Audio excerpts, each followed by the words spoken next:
এইসব আবল তেবল লোক কোথা থেকে আসে কে জানে। বিয়ে তো আমার ছেলের সাথেই হবে। শাহিন, বের কর বের কর, আমার রাজপুত্র ছেলেকে বের কর, এরা দেখুক ছেলে কাকে বলে। কর্তা, কি হলো? ছেলে দেখে তোরই মাথা ঘুরে গেল নাকি? হ্যাঁ কর্তা, আপনি দেখলে আপনারও মাথা ঘুরবে। আমার ছেলে কই?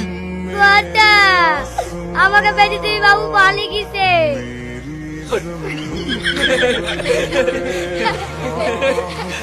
পালাবেই তো, আর বাপের যা চরিত্র, ছেলেকে ঠিক মতন শিক্ষা না দিলে ছেলে পালাবে না তো থাকবে নাকি? ছেলে হলো আমার বংশের রত্ন। ঠিক বলেছেন কর্তা, একবার আপনার মতন। কি ব্যাপার, তোর কথায় কেমন একটা গন্ধ পাচ্ছি? ভালো গন্ধে কর্তা, আপনি যেমন ভালো মানুষ, আপনার ছেলেও আপনার মতন ভালো মানুষ। শিক্ষা রে শিক্ষা, সবই শিক্ষা। বলো এবার তুমি কি করবা? কি করবো মানে, বিয়ে হয়ে গেলেন?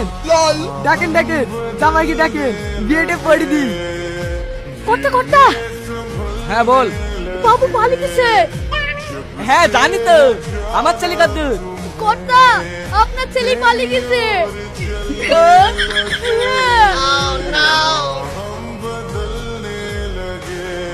বুঝলি শাহিন, শিক্ষা শিক্ষা, বাপ যেমন ছেলে তো সেমন হবেই।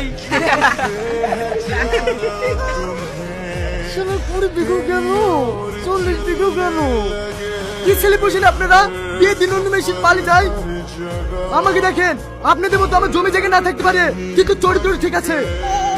আপনাদের ছেলের মতো আমার মেয়ে চরিত্রহীন না, যে অন্য ছেলের সাথে পালিয়ে যাবে। কি হলো, আমার শরীর খারাপ হচ্ছে, ডাক্তার দেখবো? না না, আব্বা ডাকতে হবে না, তুমি নানা হতে চলেছো।